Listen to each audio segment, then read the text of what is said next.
y vamos a estar dialogando con Laura Iturbide. Ella es licenciada en Ciencias Políticas y vamos a analizar un poco cómo quedó conformado este Congreso en las elecciones de este domingo, teniendo en cuenta la perspectiva de género y también la ley de paridad. Así que le doy la bienvenida. Muy buenos días, Laura, ¿cómo estás? Hola, ¿qué tal? Buenos días, ¿cómo están? Bien, todo bien por acá, te saludamos desde el estudio de Radio Universidad. Bueno, primero agradecerte por este tiempito que te tomás para dialogar hoy con nosotros y un poco adelanté, ¿no? Para que vamos a analizar cómo quedó conformado en base a estas elecciones y te iba a consultar, bueno, ¿cómo evaluás vos estos resultados de las elecciones en términos de representación de las mujeres y también de diversidades en el Congreso? Bueno, yo creo que la contundente victoria de La Libertad Avanza, este 40% que saca y que estuvimos viendo ayer y que vamos a seguir analizando seguramente en las próximas semanas, me parece que a priori ratifica una narrativa que va en contra de los derechos de las mujeres y que se posiciona siempre, ¿no?, en contra de los derechos de las mujeres, sí, y de las diversidades. Me parece que eso es como el primer factor que vamos a analizar.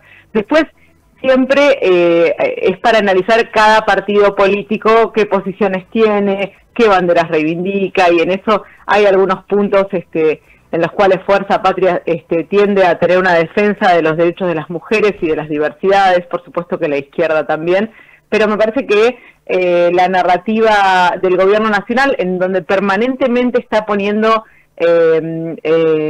bajo sospecha, desde las denuncias que se hacen hasta los programas, las políticas públicas, los dispositivos, me parece que eso un poco se ratifica y además hay un punto que yo quiero contarles. Yo estoy hablando desde el Alto Valle, que es acá entre Neuquén y Río Negro, sí. Es como una zona urbana donde se juntan ciudades de Neuquén y Río Negro, y lo que hemos visto es que a partir de la llegada de Javier Milei, los programas, los dispositivos, las áreas y las agencias de género fueron desarmadas absolutamente, aunque no necesariamente los gobiernos fueran del color de La Libertad Avanza, pero hubo una respuesta como un eco en el cual fueron desarmando todos los dispositivos, todas las áreas. Las personas que estaban a cargo de eso, que eran profesionales, dejaron de estar en las áreas, y bueno, y eso me parece que lamentablemente en los próximos 2 años va a tener una continuidad, ¿no? Sí, sí, tal cual, como vos bien decís. Para contextualizar un poquito también, quería comentar que, bueno, la ley de paridad de género establece la obligación de intercalar mujeres y hombres en la lista de candidatos, tanto para cargos legislativos, que esto asegura un 50%, digamos, para cada género, pero que busca garantizar obviamente el cupo femenino, pero esto no quiere decir que haya representación, ¿no? No se trata de cuántas, sino también de a qué representan, que no estén de relleno, sino que cumplan una función. Exactamente. Bueno, y justamente ayer la candidata a senadora por la provincia de Río Negro por La Libertad Avanza, Lorena Villaverde, que la habrán escuchado porque es actualmente es diputada nacional, entró en el 2023, está vinculada con Fred Machado, el acusado de narcotráfico y de financiar la campaña de Spert, y además estuvo con causa judicial en Estados Unidos hace muchos años por compra de cocaína.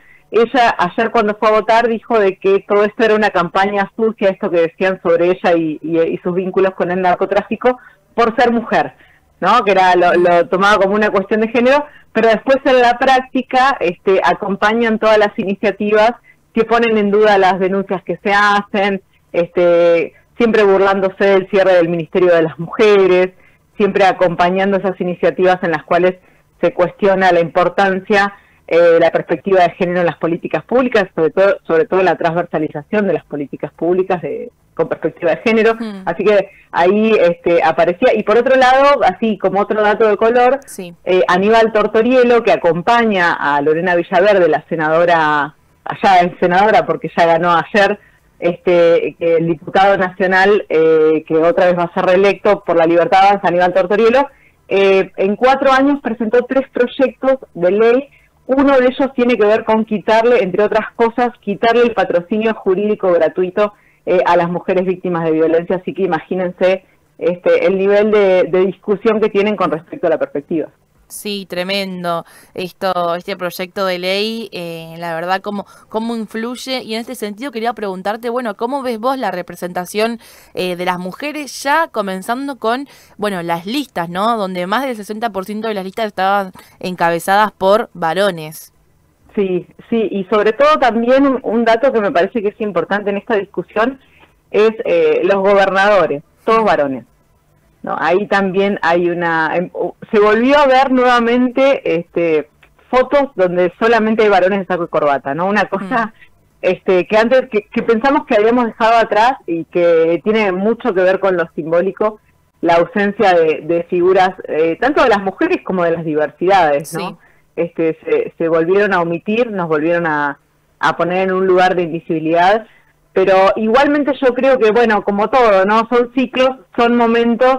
Yo trabajo con estudiantes universitarios, soy docente de la Universidad Nacional de Río Negro y es algo que discutimos siempre. Bueno, todo pasa, son momentos, van a volver los tiempos en donde tengamos estas discusiones de nuevo, donde vamos a necesitar nuevamente los dispositivos de prevención de las violencias y hay que prepararse. Y es cierto que hay quienes ocupan lugares a partir del cupo, pero que después no lo defienden. Pero bueno, sí, me parece que la ciudadanía desde el 2015 en Argentina ha demostrado un acompañamiento profundo a las luchas de las mujeres y de las diversidades a partir del primer Ni Una Menos.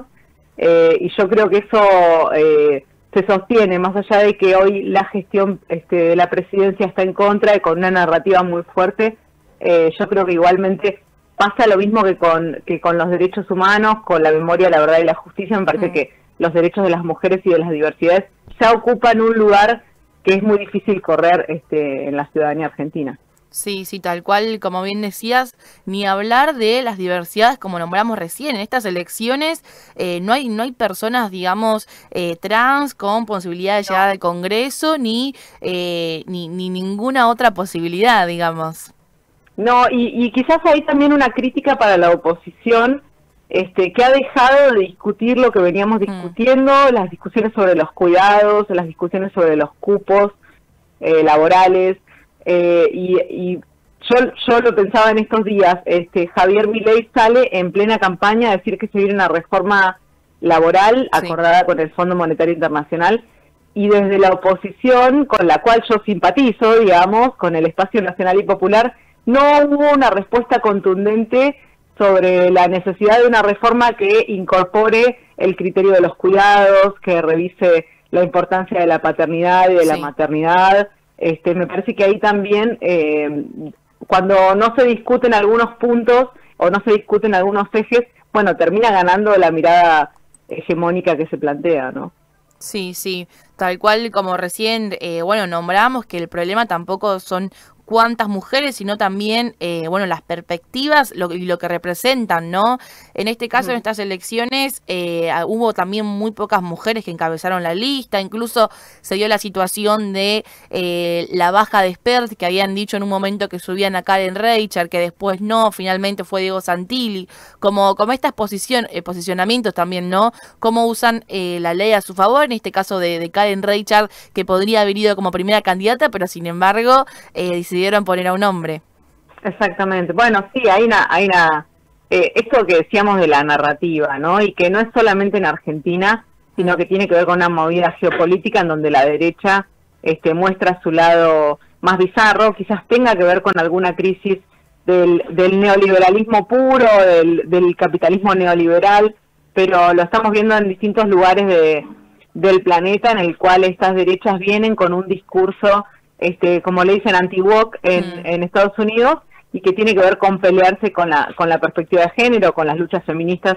Igualmente, insisto en que en Argentina me parece que hay algunas situaciones que aparecen en agenda que dan cuenta que el avance que hemos tenido en materia de género es irreversible, más allá de que quiten algunos ravioles de algunas estructuras de gobierno. Me parece que en eso, sigo insistiendo que Argentina sí tiene una perspectiva de género incorporada, aún en algunos lugares tan reaccionarios como el PRO. Sí, sí, sí. Así que bueno, yo sigo esperanzada que lo que hemos hecho hasta acá ha sido un montón. Sí, justo nombradas la agenda también. Bueno, esto de si no hay feministas en el Congreso, también quién va a poner en la agenda lo que vivimos a diario, ¿no? Si la mayoría de las mujeres también están, no representan, digamos, a todas, entonces, ¿quién va a poner en agenda, ¿no? Sobre la mesa lo que pasan las mujeres todos los días, si no son justamente esta perspectiva que tienen las mujeres feministas. Exactamente. Bueno, es que justamente se tomó como punto de partida la discusión de la derrota del 2023 para el campo nacional y popular, argumentando que tenía que ver con las luchas de género. Bueno, está claro que no fue así, que eran otras cuestiones las que pasaban, pero bueno, yo creo que a veces la ciudadanía necesita algo de tiempo para comprender los fenómenos políticos, que por ahí quienes estamos analizándolos siempre tenemos como otros apuros, otras urgencias, pero la ciudadanía le da un poco más de tiempo, en este caso con un respaldo de un 40% a la libertad avanza, con un discurso de mucha violencia, Sí. Y creo que más temprano que tarde se va a dar cuenta que no es la salida que necesita Argentina y no son las soluciones que le van a dar, no solamente en materia de género, sino también en materia económica, ¿no? Para el resto de la sociedad. Sí, sí, tal cual. Bien, un poco ya para ir cerrando, si querés te dejo un momento, bueno, de alguna reflexión, de algo que hayas tomado del día de ayer, del domingo, de cómo viste también la representación. Sabemos que las candidatas en su mayoría, los candidatos en su mayoría son hombres, alguna de ellas, por ejemplo, del Frente de Izquierda que nombramos recién, Miriam Bregman, tal vez, pero no hay mujeres al frente, en primeras listas, primeras planas tampoco, así que bueno, ¿y qué rol juegan los medios de comunicación en todo esto también, no? Ya para ir cerrando un poquito. Sí, yo lo veo tal cual, como decís vos, hay poco protagonismo de las mujeres, hay mucho protagonismo de los varones en esto, pero me parece que también hay cuestiones para considerar como que una de las principales referentes de la oposición está privada de su libertad, por una causa que tiene que ver con hacer rutas y cuestionarle el cómo hizo las rutas, y lo hace la meta empresa en un gobierno que decide no hacer rutas. Para quienes estamos en el interior sabemos la importancia que tiene el Estado abriendo caminos, porque no estamos en los circuitos de Capital Federal donde todo está asfaltado, y me parece que ahí también cobra relevancia esta discusión, porque más allá de que Cristina no tuvo siempre un perfil feminista, en los 12 años de gestión, muchas de las leyes, las famosas 26.000, se fueron consolidando.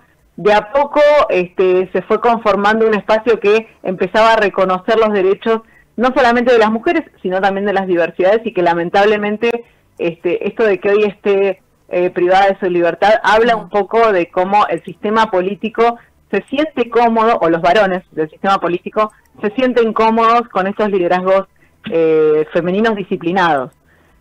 Así que bueno, creo que es para considerarlo. Igualmente la política argentina es muy dinámica, mucho más de lo que quisiéramos a veces, así que yo creo que en los próximos meses y para el 2027 va a estar mucho más clara la discusión, y por supuesto mucho de lo que decíamos, esto de que se ha materializado en términos de derecho para la ciudadanía en general, va a volver otra vez a estar en agenda. Creo que es una discusión que no tenemos que dejar de darla, así que celebro que ustedes tengan esta mirada hoy después de un acto electoral como el de ayer.